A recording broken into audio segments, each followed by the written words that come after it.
दानवराज हिरण्यकश्यप के पुत्र का नाम प्रहलाद था। प्रहलाद का एक पुत्र था जिसका नाम बिलोचन था। पूर्व जन्म में मंथरा बिलोचन की पुत्री थी जिसका नाम बिलोचना था। राजकुमारी बिलोचना अस्त्र शस्त्र विद्या में बहुत ही निपुण थी।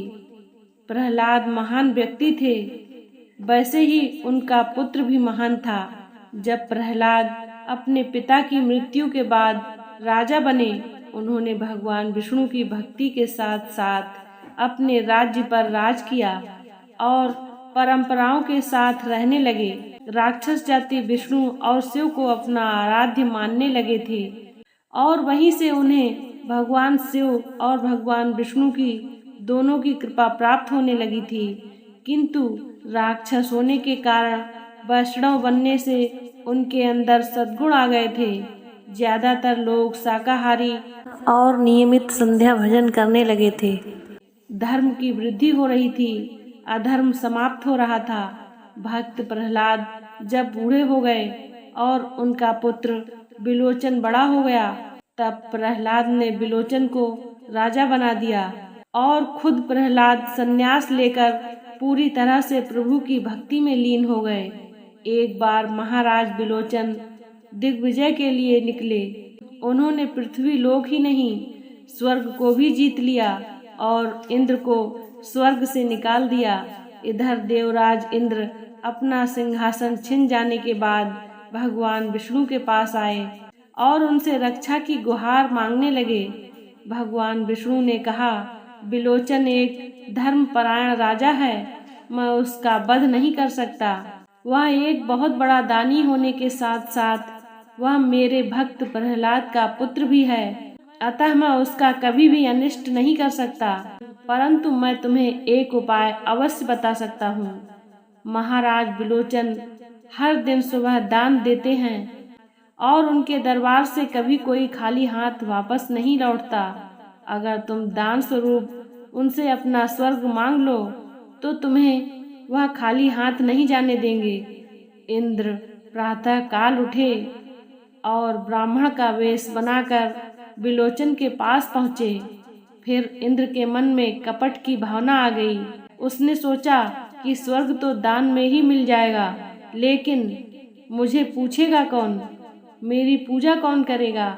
अगर मैं स्वर्ग को दान में मांग लूंगा तो लोग मुझे दान में मिला हुआ स्वर्ग की उलाहना देंगे। अतः मैं स्वर्ग को ना मांगकर राजा की मृत्यु मांग लेता हूँ।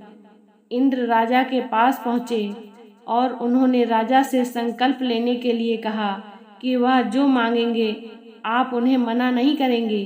राजा भी दानी था, उसने हंसकर संकल्प ले लिया और कहा कि तुम जो मांगोगे वह मैं तुम्हें अवश्य दूंगा। इंद्र ने कहा, आप अपना सर मुझे दान में दे दीजिए।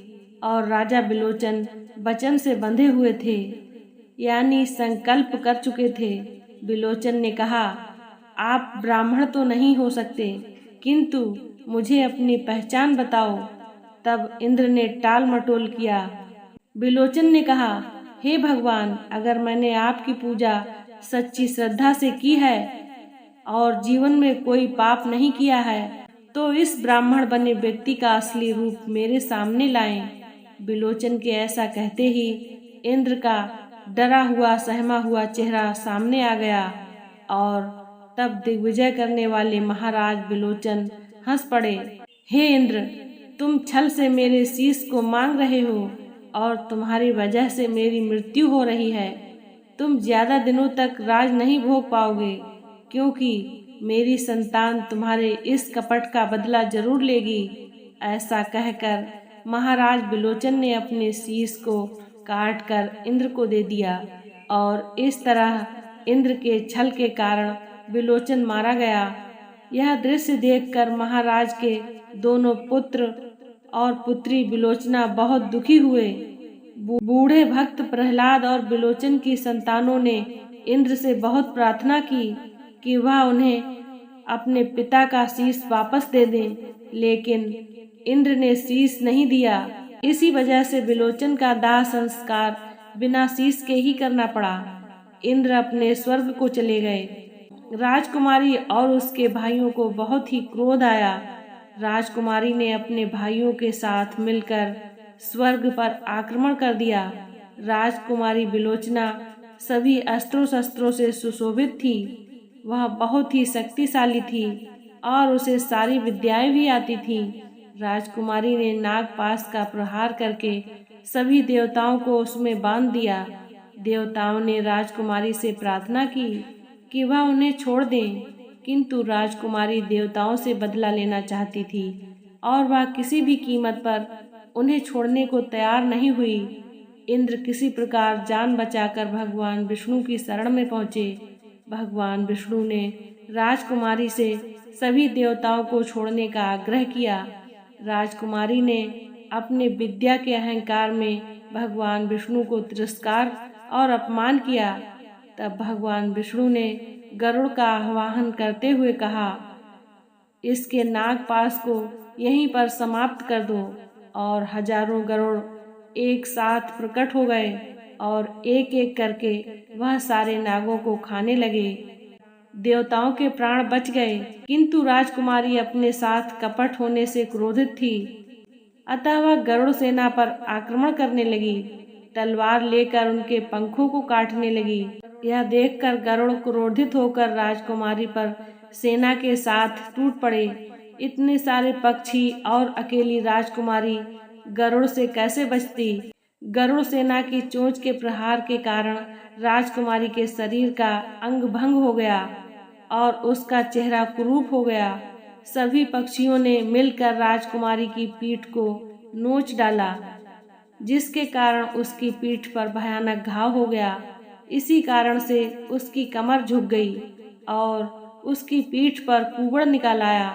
देवताओं और दानवों का युद्ध समाप्त हो चुका था। देवता स्वर्ग को लौट गए, दानव पृथ्वी और पाताल को लौट चुके थे। इन सब से क्रोधित होकर राजकुमारी दिन रात भगवान विष्णु को अपशब्द कहती रहती थी और जब कालांतर में मृत्यु के समय भी वह अपने कुरूप स्वरूप और कुबड़ को याद कर रही थी, तो इस दशा में उसकी मृत्यु हो गई। दूसरे जन्म में वह कैकेयी की दासी बन गई, परंतु इस जन्म में वह कुबड़ी ही पैदा हुई। पूर्व जन्म के संस्कारों के कारण उसके मन में भगवान विष्णु के प्रति शत्रुता बनी रही। इसी कारण से उसके द्वारा ऐसा कार्य किया गया कि राम, जो कि भगवान विष्णु के अवतार थे, उन्हें वनवास हुआ और वनवास के दौरान उन्होंने असुरों और राक्षसों का नाश किया। इस तरह मंथरा ने उन असुरों से भी बदला ले लिया जिन्होंने उसका अपमान किया था और भगवान विष्णु से भी शत्रुता निभाई, जिनकी वजह से उसकी यह दशा हुई थी। दोस्तों, हमारे धर्म ग्रंथ उपनिषद और वेदों में भी इसका वर्णन है और उसका प्रमाण भी है कि मनुष्य के मरते वक्त उसकी स्मृति जिस भी चीज के बारे में सोचती है, वैसा ही उसको नया जन्म मिलता है। भगवान श्री कृष्ण ने गीता में भी कहा है, अगर वह भगवान को स्मृति करता है तो उसे मोक्ष की प्राप्ति होती है। भगवान श्री कृष्ण ने गीता में कहा है कि अगर कोई मनुष्य मरते वक्त भगवान को याद करे तो उसे मोक्ष की प्राप्ति होती है। दोस्तों, इसी तरह की ज्ञानवर्धक कथा कहानियों को सुनने के लिए चैनल को सब्सक्राइब करें, वीडियो को लाइक करें। धन्यवाद। जय श्री कृष्ण।